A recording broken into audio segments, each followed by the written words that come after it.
നമസ്കാരം. മലയാളി വാർത്ത ഇൻസൈഡിലേക്ക് സ്വാഗതം. 54 വർഷം നീണ്ടുനിന്ന സിറിയയിലെ ഏകാധിപത്യ ഭരണം അങ്ങനെ നിലംപൊത്തി. വിമതസേനയെ നയിച്ച് വിജയിയായ അൽ ഗുലാനി ദമാസ്കസിൽ പ്രവേശിച്ച് തന്റെ വിജയം പ്രഖ്യാപിക്കുമ്പോൾ മറുവശത്ത് ദമാസ്കസ് എയർപോർട്ടിൽ നിന്ന് പറന്നുയർന്നു ദൂരെ അപ്രത്യക്ഷനായി സിറിയയുടെ ഏകാധിപതി ബാഷർ അൽ അസദ്. അസദിന് മോസ്കോ അഭയം നൽകിയെന്ന വാർത്ത ഔദ്യോഗികമായി റഷ്യ പുറത്തുവിടുന്നു. തൊട്ടുപിന്നാലെ സിറിയൻ തലസ്ഥാനത്ത് തങ്ങളുടെ പതാക ഉയർത്തി HTS. അതിശയകരമായ ഒരു വിമത മുന്നേറ്റമാണ് നമ്മൾ സിറിയയിൽ കണ്ടത്. സിറിയയുടെ തലസ്ഥാനം പിടിച്ചെടുത്ത് അവർ തങ്ങളുടെ പതാക നാട്ടുകയും അസദിന്റെ കൊട്ടാരത്തിലേക്ക് ജനങ്ങളെ കയറ്റിവിടുകയും ചെയ്തു. വിമത സൈന്യം ദമാസ്കസിലേക്ക് പ്രവേശിച്ചപ്പോൾ ഔദ്യോഗിക സേന അവർക്ക് മുന്നിൽ കീഴടങ്ങി. 5 പതിറ്റാണ്ടുകൾ നീണ്ട ഇരുണ്ട യുഗത്തിന് അങ്ങനെ സിറിയയിൽ അന്ത്യമായി. അസദ് ഭരണകൂടം നിലംപൊത്തുമ്പോൾ റഷ്യയും ഇറാനും തന്നെയാണ് ഇവിടെ പരാജയപ്പെടുന്നത്.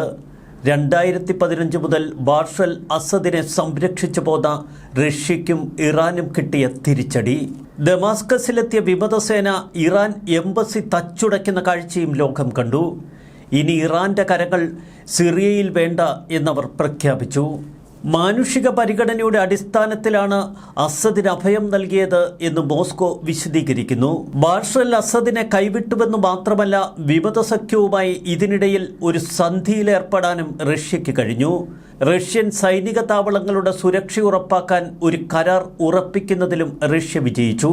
6 പതിറ്റാണ്ടുകൾ നീണ്ട ഒരു കുടുംബത്തിന്റെ ഉരുക്കുമുഷ്ടി ഭരണം. തങ്ങളെ എതിർത്തവരെയും പ്രതിഷേധത്തിനിറങ്ങിയ പാവം ജനതയെയുമൊക്കെ അവർ ജയിലുകളിലടച്ചു. സിറിയൻ ജയിലുകളിലുണ്ടായിരുന്ന 1 ലക്ഷത്തിൽ പരം രാഷ്ട്രീയ തടവുകാരെ വിട്ടയച്ചുകൊണ്ടാണ് വിമത സഖ്യം മുന്നേറിയത്. അലപ്പോയിലും പിന്നീട് ഹമയിലും പിന്നീട് ഹോംസിലുമൊക്കെ ജയിലുകളിൽ തിങ്ങി നിറഞ്ഞു കിടന്ന പട്ടിണിക്കോലങ്ങളെ അവർ തുറന്നുവിട്ടു. സ്വാതന്ത്ര്യത്തിന്റെ പുത്തൻ വെളിച്ചം കണ്ട ആ തടവുകാർ ആർത്തു വിളിച്ചു, സിറിയ മോചിപ്പിക്കപ്പെട്ടിരിക്കുന്നു. മിന്നൽ ആക്രമണങ്ങൾക്ക് നേതൃത്വം കൊടുത്ത ഇസ്ലാമിസ്റ്റ് വിമത ഗ്രൂപ്പായ ഹയാത്ത് തഹ്രീർ അൽ ഷംസിന്റെ നേതാവ് അൽ ഗുലാനി പിന്നീട് ദമാസ്കസിൽ പരസ്യമായി പ്രത്യക്ഷപ്പെട്ടു. ഇതുവരെ തന്റെ മുഖം അഭിമുഖങ്ങളിലോ മാധ്യമങ്ങളിലോ പ്രത്യക്ഷപ്പെടാതിരിക്കാൻ പരമാവധി ശ്രദ്ധിച്ച അൽ ഗുലാനിയുടെ ആദ്യ ചുവടുവയ്പ് ഇത് ഇസ്ലാമിക രാഷ്ട്രത്തിന്റെ വിജയമെന്ന് അദ്ദേഹം പ്രഖ്യാപിച്ചു. ഇറാന്റെ അത്യാഗ്രഹത്തിന്റെ കൃഷിയിടമാക്കി സിറിയയെ അധംപതിപ്പിച്ചു ബാഷർ അൽ അസദ് എന്നാണ് പിന്നീട് അൽ ഗുലാനി ജനതയോട് പറഞ്ഞത്. ഇന്ന് സിറിയ ശുദ്ധീകരിക്കപ്പെട്ടിരിക്കുന്നു. ഈ വിജയം ജയിലിൽ കിടന്നുറങ്ങുകയും അവരുടെ ചങ്ങലകൾ പൊട്ടിക്കുകയും ചെയ്ത ആളുകളിൽ നിന്നാണ്. HTSന്റെ നേതൃത്വത്തിലുള്ള വിമത ആക്രമണം സിറിയൻ സർക്കാർ സേനയെ അട്ടിമറിക്കാനെടുത്തത് വെറും 8 ദിവസം മാത്രം. അസദിന്റെ ക്രൂരമായ സ്വേച്ഛാധിപത്യ ഭരണം അവർ അവസാനിപ്പിച്ചു. സിറിയയിൽ 13 വർഷത്തെ ആഭ്യന്തര യുദ്ധത്തിന് തുടക്കമിട്ട 2011 കലാപത്തിന്റെ ലക്ഷ്യം ഒടുവിൽ പൂർത്തീകരിച്ചു. വിമതസേന ഒന്നിനു പുറകെ ഒന്നായി നഗരങ്ങൾ പിടിച്ചടക്കി. അവർ ജയിലുകളിലെത്തി തടവുകാരെ മോചിപ്പിച്ചു. ലോകത്തിന്റെ ഏറ്റവും കുപ്രസിദ്ധമായ തടങ്കൽ സമ്പ്രദായങ്ങളിൽ നിന്നാണ് ആ തടവുകാർ രക്ഷപ്പെട്ടത്.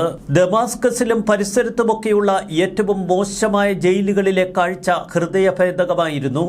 ജയിൽ വിട്ടിറങ്ങിയ തടവുകാർ നിരത്തുകളിലൂടെ ഓടി. അവർ സ്വാതന്ത്ര്യം അനുഭവിച്ചു. ജയിലുകളുടെ വാതിലുകൾ തുറന്ന് നിരവധി വനിതാ തടവുകാരെ മോചിപ്പിക്കുന്ന ദൃശ്യങ്ങൾ ഇപ്പോൾ ലോകത്തിലെ സമൂഹ മാധ്യമങ്ങളിൽ വൈറലാണ്. പതിറ്റാണ്ടുകൾ നീണ്ട അടിച്ചമർത്തലിന് ശേഷമുള്ള സിറിയൻ ഗവൺമെന്റിന്റെ പെട്ടെന്നുള്ള തകർച്ച അടിസ്ഥാന നീതിയുടെ നടപടിയാണ് എന്ന് US പ്രസിഡന്റ് ജോ ബൈഡൻ. വർഷങ്ങളായി അസദിന്റെ പ്രധാന പിന്തുണക്കാർ ഇറാൻ, ഹിസ്ബുള്ള, റഷ്യ എന്നിവരാണ്. എന്നാൽ കഴിഞ്ഞയാഴ്ച അവരുടെ പിന്തുണ തകർന്നു. അവർ 3 പേരും പരാജയപ്പെട്ട സമയത്ത് ബാഷർ അൽ അസദ് നിലംപൊത്തിയെന്ന് ജോ ബൈഡൻ പറഞ്ഞു. വിഘടിച്ചു നിന്ന വിമതരെ ഒരുമിച്ചു ചേർത്ത് ഒരു പതിറ്റാണ്ട് കാത്തിരുന്ന് ഒടുവിൽ ഒരു തീക്കാറ്റായി കുതിച്ചെത്തുകയായിരുന്നു അൽ ഗുലാനി. ഒരു പതിറ്റാണ്ടിന്റെ കാത്തിരിപ്പിനൊടുവിൽ ആ നേതാവ് അപ്രതീക്ഷിത വേഗത്തിൽ ആളിപ്പടരുന്ന തീക്കാറ്റായി മാറുന്നതാണ് ലോകം കണ്ടത്. സിറിയയിൽ നടന്ന ഈ ആഭ്യന്തര യുദ്ധം എങ്ങനെ? മുന്നേറ്റത്തിന്റെ സിരാകേന്ദ്രം അബൂ മുഹമ്മദ് അൽ ഗുലാനി എന്ന ആ 42-കാരൻ. ഇദ്ലിബിന്റെ അമീർ എന്നാണ് അൽ ഗുലാനി അറിയപ്പെടുന്നത്. സിറിയയിലെ ആഭ്യന്തര യുദ്ധത്തിൽ 2015 അസദിനായി റഷ്യ ഇടപെടുന്നു. വിമതർ കീഴടക്കിയ പ്രദേശങ്ങൾ ഒന്നൊന്നായി അസദ് തിരിച്ചുപിടിച്ചത് റഷ്യയുടെ സഹായത്തോടെ. അലപ്പോ, ഹമയുടെ ഭാഗങ്ങൾ, ഹോംസ് എല്ലാം അസദ് അന്ന് തിരിച്ചുപിടിച്ചു.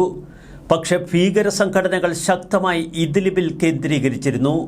അവിടേക്ക് സായുധ സേനയെ അയച്ച് അത് വീണ്ടെടുക്കാനുള്ള ശ്രമം അതത്ര വിജയിച്ചില്ല. തുർക്കിയുടെ പിന്തുണ തന്നെയായിരുന്നു അതിന് പ്രധാന തടസ്സം. ഇതിനിടയിൽ റഷ്യ തുർക്കിയുമായി ചർച്ചകൾ ആരംഭിച്ചു. ഒടുവിൽ ഇദ്ലിബ് പ്രദേശം അൽ ഗൊലാനിയുടെ നേതൃത്വത്തിലുള്ള വിമത സേനയ്ക്ക് നിയന്ത്രണം നൽകി ഒരു കരാർ. ഇദ്ലിബ് പ്രദേശങ്ങൾ പിടിച്ചെടുത്താൽ അത് തുർക്കിയിലേക്കുള്ള വലിയ അഭയാർത്ഥി പ്രവാഹത്തിന് കാരണമാകുമെന്ന് എർദോഗൻ വിശ്വസിച്ചു. എർദോഗന്റെ ആശങ്ക റഷ്യ അംഗീകരിക്കുകയായിരുന്നു. ചരിത്രത്തിൽ റഷ്യ വിശ്വസിക്കുന്ന ഒരു മണ്ടത്തരം അതാണ് എർദോഗനുമായി അന്നുണ്ടാക്കിയ ധാരണ. അങ്ങനെ അൽ ഗൊലാനി ഇദ്ലിബിന്റെ അമീറായി മാറുന്നു. മാധ്യമങ്ങൾ അയാളെ അൽ ഗൊലാനി എന്നും അൽ ജൊലാനി എന്നുമൊക്കെ വിളിച്ചു.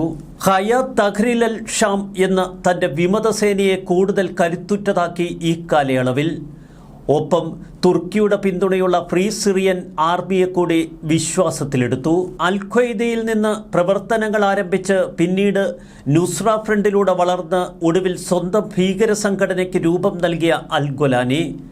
എന്നാൽ അൽ ഖ്വയ്ദയുമായുള്ള തൻ്റെ ബന്ധം അവസാനിപ്പിച്ചുവെന്നും താൻ ഇനി ഒരു മതഭീകരവാദിയായി പ്രവർത്തിക്കില്ല എന്നും ജനങ്ങളുടെ മുന്നിൽ അയാൾ പ്രതിജ്ഞയെടുത്തു. ഇദ്ലിബ് കേന്ദ്രീകരിച്ച് ശരീഅത്തിലൂന്നിയ നീതിന്യായ വ്യവസ്ഥ ഗൊലാനി കൊണ്ടുവന്നു. തുർക്കിയുടെ ന്യായമായ ലിറ അവിടുത്തെ ഔദ്യോഗിക നാണയമാക്കി. യുഎസിനോടോ പാശ്ചാത്യ ലോകത്തോടോ തനിക്ക് ദേഷ്യമില്ല എന്ന് 2021 അയാൾ പ്രഖ്യാപിച്ചു. ഭീകരർ സാധാരണ അണിഞ്ഞു കാണാറുള്ള വസ്ത്രങ്ങൾ അയാൾ ഉപേക്ഷിച്ചു. പാശ്ചാത്യ രീതിയിലുള്ള ഉടുപ്പുകളിട്ടു. പശ്ചിമേഷ്യയിൽ ഇറാന്റെ സ്വാധീനം നിയന്ത്രിക്കാനുള്ള പാശ്ചാത്യ ശ്രമങ്ങളിൽ പങ്കാളിയാകാനുള്ള തന്റെ മനസ്സും അയാൾ പങ്കിട്ടു. ഏറ്റവും പ്രാധാന്യമേറിയത് അയാൾ IS-നെ നേരിട്ടുവെന്നതാണ്. ഒടുവിൽ കഴിഞ്ഞയാഴ്ച ഹമ പിടിച്ചെടുത്തതിന് ശേഷം തന്റെ ശരിക്കുള്ള പേരിൽ പ്രസ്താവനയും ഇറക്കി. എന്നാൽ ഗൊലാനിയെന്നും അമേരിക്കയെ സംബന്ധിച്ച് ഭീകര പട്ടികയിലുള്ള വ്യക്തി തന്നെ. ഒടുവിൽ ഗൊലാനിയും HTSുമൊക്കെ കാത്തിരുന്ന ആ ദിവസമെത്തി. 13 വർഷം മുമ്പത്തെ ഒരു ആഭ്യന്തര യുദ്ധത്തിന്റെ ഏറ്റവും ഒടുവിലത്തെ അധ്യായം. എങ്ങനെയാണ് അൽ ഗൊലാനിക്കും ഈ വിമത സഖ്യത്തിനുമൊക്കെ ഇപ്പോൾ ഒരു വിജയം സാധ്യമാക്കിയത്? കഴിഞ്ഞ 8 ദിവസങ്ങൾക്കുള്ളിൽ സിറിയയിൽ സംഭവിച്ചതെന്ത്? ഇദ്ലിബ് കേന്ദ്രീകരിച്ച് പ്രവർത്തിച്ചിരുന്ന HTS തങ്ങളുടെ തൊട്ടപ്പുറത്ത് തുർക്കി അതിർത്തി പങ്കിടുന്ന സിറിയൻ നാഷണൽ ആർമിയുമായി സഖ്യത്തിലേർപ്പെട്ടു.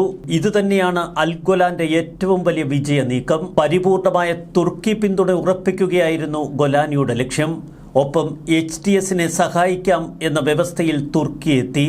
അസദ് ഭരണകൂടത്തിന് പൂർണ്ണ പിന്തുണയുമായി നിന്നിരുന്ന റഷ്യയും ഇറാനും ഹിസ്ബുള്ളയും തകർന്നുപോയ നിമിഷങ്ങൾ. ഹിസ്ബുള്ളയും ഇറാനുമൊക്കെ ഇസ്രയേൽ ആക്രമണത്തിൽ ആകെ പതറി നിൽക്കുന്ന അവസ്ഥ. യുക്രൈൻ യുദ്ധത്തിൽ തളർന്നിരിക്കുന്ന റഷ്യ. ചുരുക്കത്തിൽ ഇതാണ് തങ്ങളുടെ സമയം എന്ന് ഗൊലാനി തിരിച്ചറിഞ്ഞു. സിറിയൻ നാഷണൽ ആർമിയുമായി ചേർന്ന് ശക്തമായ നീക്കങ്ങളിലേക്കാണ് പിന്നീട് ഗൊലാനി കടന്നത്. ഇദ്ലിബിൽ നിന്ന് അലപ്പോയിലേക്കുള്ള ആക്രമണം മിന്നൽ വേഗത്തിലായിരുന്നു. ഔദ്യോഗിക സേന നനച്ചിരിക്കാത്ത സമയത്ത് ഇദ്ലിബിൽ നിന്നൊരു കൊടുക്കാറ്റായി ഗൊലാനിയുടെ നേതൃത്വത്തിലുള്ള വിമത സേന നേരെ അലപ്പോയിലേക്ക്. അവർക്കൊപ്പം സിറിയൻ നാഷണൽ ആർമിയും. സിറിയൻ നാഷണൽ ആർമിയുടെ നിയന്ത്രണത്തിലുള്ള പ്രദേശത്തിൻ്റെ വലതുഭാഗം, ചുരുക്കത്തിൽ വടക്കൻ സിറിയയുടെ ഭൂരിപക്ഷ മേഖല നിയന്ത്രിക്കുന്നത് കുർദ് നേതൃത്വത്തിലാണ്. സിറിയൻ ഡെമോക്രാറ്റിക് ഫോഴ്സുകൾ അവിടെ ശക്തമായ സംവിധാനമായി നിലകൊള്ളുന്നു. എന്നാൽ ടർക്കി അതിർത്തിയോട് ചേർന്ന ഏറ്റവും വടക്കൻ സിറിയയിൽ സിറിയൻ നാഷണൽ ആർമിയുടെ ശക്തമായ സ്വാധീനമുണ്ട്. സിറിയൻ നാഷണൽ ആർമിയും സിറിയൻ ഡെമോക്രാറ്റിക് ഫോഴ്സും തമ്മിൽ ഇപ്പോൾ പരസ്പര യുദ്ധത്തിൽ ഏർപ്പെടുന്നില്ല. എന്നാൽ രണ്ടു കൂട്ടരും ആശയപരമായി ഏറെ ഭിന്ന ധ്രുവങ്ങളിൽ നിൽക്കുന്നു. സിറിയൻ ഡെമോക്രാറ്റിക് ഫോഴ്സ് തുർക്കിയുടെ ശത്രുക്കളാണ്. കുർദ് വിഭാഗത്തിൻ്റെ നേതൃത്വത്തിൽ കുർദിസ്ഥാൻ എന്ന രാജ്യ സ്വപ്നം കണ്ട് പോരാട്ടത്തിൽ ഏർപ്പെട്ടിരിക്കുന്നവർ. അവർ തുർക്കിയുടെ ശത്രുക്കളാണ്. അതിർത്തിയിൽ ശക്തമായി നിലകൊള്ളുന്ന സിറിയൻ ഡെമോക്രാറ്റിക് ഫോഴ്സ് വളരരുത് എന്നാഗ്രഹിക്കുന്നു തുർക്കി. അതുകൊണ്ട് തന്നെ സിറിയൻ നാഷണൽ ആർമിക്കും ഒപ്പം HTSനുമൊക്കെ അവർ പിന്തുണ നൽകി. തുർക്കി പിന്തുണയിൽ കൂടുതൽ കരുത്തോടെ HTSും സിറിയൻ നാഷണൽ ആർമിയും അലപ്പോയിലെത്തിയത് തങ്ങളുടെ വിജയക്കൊടി പാറിച്ച്. പിന്നീടവർ ഖമ ലക്ഷ്യമാക്കി മുന്നോട്ട് നീങ്ങി. കുർദുകൾക്കെതിരെ തിരിയുന്ന ആരുമായും ടർക്കി സഖ്യമുണ്ടാക്കും. ഇത്തരമൊരു അവസരം മുതലെടുത്താണ് HTSും സിറിയൻ നാഷണൽ ആർമിയും ശക്തമായ നീക്കങ്ങൾക്ക് ശ്രമങ്ങൾ നടത്തിയതും. ഇപ്പോഴും തുർക്കിയിൽ 30 ലക്ഷം സിറിയൻ അഭയാർത്ഥികളുണ്ട് എന്ന് തുർക്കി പറയുന്നു. ഇവരെ തിരികെ സിറിയയിലേക്ക് അയക്കണമെങ്കിൽ തങ്ങൾക്ക് സ്വാധീനമുള്ള ഒരു ഭരണകൂടം സിറിയയിലുണ്ടാകണം. അതുകൊണ്ട് തന്നെ HTSനെയും സിറിയൻ നാഷണൽ ആർമിയെയും അവർ പ്രോത്സാഹിപ്പിച്ചു. സിറിയൻ വിമത സഖ്യത്തിൻ്റെ കയ്യിലിരിക്കുന്ന ഭൂരിപക്ഷ പ്രദേശങ്ങൾ കൈയടക്കിയിരിക്കുന്നത് സിറിയൻ ഡെമോക്രാറ്റിക് ഫോഴ്സാണ്. ദേർ എൽ സോർ എന്ന പ്രദേശം കേന്ദ്രമാക്കി അവർ ശക്തമായ ഭരണ സംവിധാനം അവിടെ തുടരുന്നു. സുന്നി സിറ്റിയായ ദേർ എൽ സോർ തന്നെയാണ് അവരുടെ ശക്തി കേന്ദ്രം. നോർത്ത് വെസ്റ്റ് സിറിയ പൂർണ്ണമായും സിറിയൻ ഡെമോക്രാറ്റിക് ഫ്രണ്ടിൻ്റെ കയ്യിലാണ്. സിറിയ തുർക്കി അതിർത്തിയോട് ചേർന്ന 30 കിലോമീറ്റർ വീതം ഒരു ബഫർ സോൺ സൃഷ്ടിച്ചിരുന്നു 2019 തുർക്കി. വടക്കൻ സിറിയയിൽ 2018-19 കാലഘട്ടത്തിൽ ശക്തമായ അമേരിക്കൻ സേനയുടെ സാന്നിധ്യമുണ്ടായിരുന്നു. അത് ട്രംപിൻ്റെ ഭരണകാലം. 2019 വടക്കൻ സിറിയയിൽ നിന്ന് തങ്ങളുടെ ആർമിയെ അമേരിക്ക പിൻവലിക്കുന്നു. തുടർന്ന് എർദോഗൻ തൻ്റെ സൈന്യത്തെ സിറിയൻ അതിർത്തി കടത്തിവിട്ടു. തുടർന്നാണ് 30 കിലോമീറ്റർ വീതിയിൽ ഒരു ബഫർ സോൺ സൃഷ്ടിച്ചെടുക്കുന്നത്. അഭയാർത്ഥി പ്രവാഹം തടയാനാണ് ഇത്തരമൊരു നടപടിയെന്ന് തുർക്കി അന്ന് വിശദീകരിച്ചിരുന്നു. കുർദ് സേനയുടെ ആക്രമണം ഭയന്നാണ് ഇത്തരമൊരു ബഫർ സോണിന് അന്ന് തുർക്കി നേതൃത്വം കൊടുത്തത്. പിന്നീട് കുർദ് സേനയിൽ നിന്ന് കാര്യമായ ആക്രമണം തുർക്കിക്ക് നേരെ ഉണ്ടായിട്ടില്ല. HTSും സിറിയൻ നാഷണൽ ആർമിയും ഒക്കെ ചേർന്ന് നേരെ അലപ്പോയിൽ നിന്ന് ഹമയിലേക്ക് തങ്ങളുടെ യുദ്ധം നയിക്കുമ്പോൾ മറുവശത്ത് അതിനേക്കാൾ ഭയാനകമായ പല നീക്കങ്ങളും. ഇപ്പോഴും 900-ലധികം US ട്രൂപ്പുകൾ തമ്പടിച്ചിരിക്കുന്ന അൽറ്റാൻഫ് മേഖല, ഇത് ജോർദാൻ ഇറാഖ് അതിർത്തിയിലാണ്. IS എന്ന ഭീകര സംഘടനയെ തച്ചുടയ്ക്കാൻ അമേരിക്ക അതിശക്തമായ സേനാവിന്യാസം നടത്തിയ പ്രദേശം. അൽറ്റാൻഫ് കേന്ദ്രീകരിച്ച് പ്രവർത്തിക്കുന്നത് ഫ്രീ സിറിയൻ ആർമി എന്ന വിമത സേനയാണ്. ഇവർക്ക് പൂർണ്ണ പിന്തുണ നൽകുന്നത് അമേരിക്ക. അമേരിക്കയുടെ സൈനിക കേന്ദ്രം അവിടെ പ്രവർത്തിക്കുന്നു. കുർദ് വിഭാഗങ്ങളെ ഇവർ പൂർണ്ണമായി പിന്തുണയ്ക്കുന്നു. അമേരിക്കൻ പിന്തുണയിൽ പ്രവർത്തിക്കുന്ന സിറിയൻ ഡെമോക്രാറ്റിക് ഫോഴ്സുകളുമായി ഇവർ സഖ്യത്തിലാണ്. ചുരുക്കത്തിൽ ഒരു വലിയ ഭൂപ്രദേശം തന്നെയാണ് സിറിയയിൽ ഇപ്പോഴും അമേരിക്കയുടെ നിയന്ത്രണത്തിലുള്ളത്. അൽറ്റാൻഫ് കേന്ദ്രീകരിച്ച് പ്രവർത്തിക്കുന്ന ഫ്രീ സിറിയൻ ആർമി ഇക്കഴിഞ്ഞ ദിവസങ്ങളിൽ വലിയ മുന്നേറ്റം നടത്തി.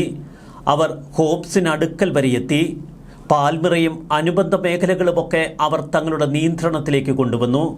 ചുരുക്കത്തിൽ US പിന്തുണയുള്ള ഈ വിമത സഖ്യം വലിയ മുന്നേറ്റമാണ് ഇക്കഴിഞ്ഞ ദിവസങ്ങളിൽ നടത്തിയത്.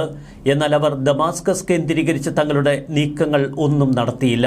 സിറിയൻ ഡെമോക്രാറ്റിക് ഫോഴ്സും ഫ്രീ സിറിയൻ ആർമി എന്ന വിമത സേനയും ഒക്കെ തങ്ങളുടെ പ്രദേശങ്ങൾ വിപുലപ്പെടുത്താൻ ഈ അവസരം ഉപയോഗിച്ചു. അതിർത്തിയിൽ നിന്ന് 24 കിലോമീറ്റർ ദൂരം വരെ തങ്ങളുടെ നിയന്ത്രണത്തിലാക്കിയിരുന്ന ഫ്രീ സിറിയൻ ആർമി ഇപ്പോൾ തങ്ങളുടെ നിയന്ത്രണ മേഖല വളരെയധികം വിപുലപ്പെടുത്തി. അസദ് ഭരണകൂടം നിലംപൊത്താൻ മറ്റൊരു വലിയ കാരണം കൂടിയുണ്ട്. സിറിയയുടെ ഇസ്രയേൽ ഗോലാൻ കുന്നുകളോട് ചേർന്നുള്ള അതിർത്തി പ്രദേശങ്ങളിൽ നടന്ന വൻ വിമത നീക്കം. ദാര, കൊനീദ്ര എന്നീ പ്രവിശ്യകളൊക്കെ എങ്ങനെയാണ് പെട്ടെന്ന് തന്നെ വിമതസേനയുടെ കൈകളിൽ ചെന്നുപെട്ടത്? ശക്തമായ ഔദ്യോഗിക സേനാ സാന്നിധ്യമുള്ള ഈ പ്രദേശങ്ങളിൽ നേരത്തെ ഹിസ്ബുള്ളയുടെ വലിയ സ്വാധീനമുണ്ടായിരുന്നു. സിറിയൻ അറബ് ആർമി എന്ന പേരിൽ ഇവിടെ വിമത സഖ്യം വലിയ സ്വാധീനം നേടിയിരുന്നു 2015 മുതൽ 2018 വരെ. എന്നാൽ ഈ മേഖലയിൽ പിന്നീട് ലെബനൻ കേന്ദ്രീകരിച്ച് പ്രവർത്തിച്ചിരുന്ന ഹിസ്ബുള്ളയുടെ സ്വാധീനം ശക്തമായി. ഹിസ്ബുള്ളയ്ക്ക് നിരവധി സൈനിക കേന്ദ്രങ്ങൾ ഈ മേഖലയിലുണ്ടായി. ഔദ്യോഗിക സേനയും ഹിസ്ബുള്ളയും ചേർന്ന് പിന്നെ ഈ വിമത സഖ്യത്തെ തുരത്തുന്ന കാഴ്ചയാണ് 2019-ലും 2020-ലുമൊക്കെ ലോകം കണ്ടത്. 2018-ൽ ഈ വിമത സേനയിലെ വലിയൊരു വിഭാഗം പോരാളികൾ ഔദ്യോഗിക സേനയ്ക്ക് മുന്നിൽ കീഴടങ്ങിയിരുന്നു. ഇവരെ തങ്ങളുടെ സേനാ വിഭാഗമായി അസദ് ഒപ്പം ചേർത്തു. അവിടെ അസദിന് പിഴച്ചു. ഇക്കഴിഞ്ഞ ദിവസങ്ങളിൽ ഈ സേനാ വിഭാഗം കൂട്ടത്തോടെ വിമത സേനയിലേക്ക് ചേക്കേറുന്ന കാഴ്ച അസദിന്റെ ഔദ്യോഗിക സേനയ്ക്ക് നോക്കി നിൽക്കേണ്ടി വന്നു. സുവേദ കേന്ദ്രീകരിച്ചും ശക്തമായ ഹിസ്ബുള്ള സാന്നിധ്യം നേരത്തെ ഉണ്ടായിരുന്നു. എന്നാൽ ഇസ്രായേൽ ഹിസ്ബുള്ള യുദ്ധം ആരംഭിച്ചതിന് തൊട്ടു പിന്നാലെ ദാര, സുവൈദ തുടങ്ങിയ ഹിസ്ബുള്ള കേന്ദ്രങ്ങൾക്ക് നേരെ നിരവധി ആക്രമണങ്ങൾ ഇസ്രായേൽ നടത്തി. ദമാസ്കസിലെ ഹിസ്ബുള്ള കേന്ദ്രങ്ങൾ അവർ തച്ചുടച്ചു. ദമാസ്കസിനപ്പുറത്ത് പാൽമിറ പോലുള്ള പ്രദേശങ്ങളിലെ ഹിസ്ബുള്ള സാന്നിധ്യത്തിനു നേരെയും ഹിസ്ബുള്ള ആയുധശാലകൾക്ക് നേരെയും നിരവധി ആക്രമണങ്ങൾ ഇസ്രായേൽ നടത്തി. ഹിസ്ബുള്ളയുടെ തകർച്ച തന്നെയാണ് ഈ മേഖലകളിലേക്ക് കടന്നു കയറാൻ മറ്റ് വിമതസേനകളെ സഹായിച്ചത്. അൽറ്റാൻഫ് കേന്ദ്രീകരിച്ച് പ്രവർത്തിച്ചിരുന്ന ഫ്രീ സിറിയൻ ആർമിക്ക് തങ്ങളുടെ മേഖല കൂടുതൽ വിപുലപ്പെടുത്താൻ കഴിഞ്ഞത് ഇസ്രായേൽ ഹിസ്ബുള്ളയ്ക്ക് നേരെ നടത്തിയ രൂക്ഷമായ ആക്രമണങ്ങളെ തുടർന്നാണ്. തീരമേഖലയോട് ചേർന്ന് റഷ്യയ്ക്ക് വലിയ സൈനിക ശക്തി ഉണ്ടായിരുന്നു സിറിയയിൽ. ലതാക്കിയ കേന്ദ്രീകരിച്ചുള്ള വ്യോമകേന്ദ്രം, ടാഡ്സ് കേന്ദ്രീകരിച്ചുള്ള നേവൽ കേന്ദ്രം എന്നിവയൊക്കെ റഷ്യയുടെ ശക്തി കേന്ദ്രങ്ങളായി സിറിയയിൽ നിലകൊണ്ടിരുന്നു. എന്നാൽ ലതാക്കിയയും ടാർട്ടസുമൊന്നും സിറിയൻ ഭരണകൂടമായ അസദിനെ സഹായിച്ചില്ല. ദുർബലരായ റഷ്യയെ സംബന്ധിച്ച് ഒരു തിരിച്ചടിക്കുള്ള കരുത്ത് അത് നഷ്ടപ്പെട്ടു. ഇത് റഷ്യയുടെ നേരിട്ടുള്ള പരാജയമാണ്. ബഷർ അൽ അസദിന്റെ പെട്ടെന്നുള്ള പതനം ഒരിടവേളയ്ക്ക് ശേഷം സിറിയയിൽ വീണ്ടും അനിശ്ചിതാവസ്ഥ സൃഷ്ടിച്ചിരിക്കുന്നു. ഹയത്ത് തഹ്രീർ അൽ ഷംസ് എന്ന സംഘടനയുടെ നേതൃത്വത്തിൽ വിമതസേന അധികാരത്തിലെത്തുമോ എന്നാണ് ലോകം ഉറ്റുനോക്കുന്നത്. HTSന്റെ പിറവി ഭീകര സംഘടനയായ അൽ ഖയ്ദയിൽ നിന്നാണ്. അതുകൊണ്ട് തന്നെ അതിലേക്ക് അവർ മടങ്ങിപ്പോകുമോ എന്ന സംശയം ലോകത്തിന് ശക്തമായുണ്ട്. 2011 മുതൽ സിറിയയിലുണ്ടായ ആഭ്യന്തര യുദ്ധത്തിൽ കൊല്ലപ്പെട്ടത് 5 ലക്ഷത്തിലധികം ആളുകൾ. ബഷർ അൽ അസദിന്റെ പതനം മധ്യപൂർവ്വ ദേശത്ത് റഷ്യൻ സ്വാധീനത്തിനുള്ള ഒരു തിരിച്ചടി തന്നെയാണ്. 2015 മുതൽ അവർ റഷ്യയ്ക്ക് നൽകിയ ഉറച്ച പിന്തുണ അങ്ങനെ അസ്തമിച്ചിരിക്കുന്നു. ടാഡ്സ് നാവിക സൗകര്യം, ലതാക്കിയയിലെ എയർബേസ് തുടങ്ങിയ തന്ത്രപ്രധാനമായ പല സംവിധാനങ്ങളും ഇവിടെ റഷ്യയ്ക്കുണ്ട്. മെഡിറ്ററേനിയൻ കടലിലൂടെയും ആഫ്രിക്കയിലൂടെയുമുള്ള ചരക്ക് നീക്കത്തിന് ഇവ പ്രധാനമാണ്. മേഖലയിലെ സന്തുലിതാവസ്ഥയ്ക്ക് ഇവിടെ തങ്ങളുടെ സൈനിക കേന്ദ്രങ്ങൾ ഉണ്ടാകണമെന്ന് റഷ്യ ആഗ്രഹിച്ചിരുന്നു. ഇറാനെ സംബന്ധിച്ച് ഇതൊരു വലിയ പതനമാണ്. സിറിയയിലൂടെ ലെബനനിലെ ഹിസ്ബുള്ളയുമായി ബന്ധിപ്പിക്കുന്ന കണ്ണിയാണ് അങ്ങനെ മുറിഞ്ഞു വീണത്. ആയുധങ്ങൾ കൈമാറുന്നതിനും മേഖലയിൽ സ്വാധീനം ഉറപ്പിച്ചു നിർത്തുന്നതിനും ഈ ശൃംഖല നിർണായകമായിരുന്നു. ഇസ്രായേലുമായുള്ള ഈ അടുത്ത കാലത്തെ സംഘർഷാവസ്ഥയെ തുടർന്ന് ഹിസ്ബുള്ള ദുർബലമായി. ടെഹ്റാന്റെ യുദ്ധതന്ത്രത്തിൽ വന്ന പാളിച്ചകൾ തന്നെയാണ് ഇപ്പോഴത്തെ അവസ്ഥയ്ക്ക് കാരണം. ഇസ്രായേലിനെ സംബന്ധിച്ച് ബഷർ അൽ അസദ് ഭരണത്തിന്റെ തകർച്ച ഒരേ സമയം അവസരങ്ങളുടെയും അപകട സാധ്യതകളുടെയുമാണ്. ഹിസ്ബുള്ളയുടെ പ്രധാന വിതരണ ശൃംഖലയായ സിറിയ വീണിരിക്കുന്നു. ഇറാന്റെ കരുത്ത് ചോർന്നിരിക്കുന്നു. ഇറാനും ഹിസ്ബുള്ളയ്ക്കുമൊക്കെ എന്നും സഹായമായി ഒരുപക്ഷെ നിൽക്കാൻ സാധ്യതയുണ്ടായിരുന്ന റഷ്യയ്ക്കും വലിയ വീഴ്ച സംഭവിച്ചിരിക്കുന്നു. HTS ശക്തി പ്രാപിക്കുന്നത് മേഖലയിൽ ഇസ്രായേലിന് കൂടുതൽ വെല്ലുവിളിയാകുമോ എന്ന സംശയവും ലോകത്തിനുണ്ട്. ഗൊലാൻ കുന്നുകളിൽ ഇസ്രായേൽ തങ്ങളുടെ സാന്നിധ്യം ശക്തമാക്കി. സിറിയൻ സേനയുടെ ആയുധശേഖരം വിമതർ പിടിച്ചെടുക്കുന്നത് തടയാനായി ഇക്കഴിഞ്ഞ ദിവസങ്ങളിൽ അതിശക്തമായ വ്യോമാക്രമണം നടത്തിയിരുന്നു സിറിയയിൽ ഇസ്രായേൽ. സിറിയയിലെ അരാജകത്വം മുതലെടുത്ത് നൂതന ആയുധങ്ങൾ സ്വന്തമാക്കാൻ ഒരുപക്ഷെ വിമതസേന ശ്രമിച്ചേക്കും എന്ന ഭയമാണ് ഇത്തരം ആക്രമണങ്ങൾക്ക് പിന്നിൽ. അതിശക്തമായ ആക്രമണങ്ങളിലൂടെ ഔദ്യോഗിക സേനയുടെ പല ആയുധ നിർമ്മാണശാലകളും തകർത്തെറിഞ്ഞു ഇസ്രായേൽ. ഒപ്പം രാസായുധ ഫാക്ടറിയും. അരാജകത്വം മുതലെടുത്ത് നൂതന ആയുധങ്ങൾ സ്വന്തമാക്കാൻ ഒരുപക്ഷെ ഹിസ്ബുള്ള ശ്രമിച്ചേക്കും എന്ന ഭയവും ഇസ്രായേലിനുണ്ടായിരുന്നു. അതുകൊണ്ട് തന്നെ ശക്തമായ ആക്രമണങ്ങളിലൂടെ സിറിയൻ ഔദ്യോഗിക സേനയുടെ ആയുധ സംഭരണം പൂർണ്ണമായി തകർത്തെറിയുന്ന യുദ്ധമുറയും ഇസ്രായേൽ പുറത്തെടുത്തു. ഈ ആഭ്യന്തര യുദ്ധത്തിനിടയിൽ വല്ലാത്തൊരവസ്ഥയിലാണ് സിറിയ ഇപ്പോൾ. ഇനി സിറിയയിൽ സംഭവിക്കുന്നതെന്ത് എന്ന് ഉറ്റുനോക്കി ലോകരാജ്യങ്ങൾ. ന്യൂസ് ഡെസ്ക് മലയാളി വാർത്ത ഇൻസൈഡ്.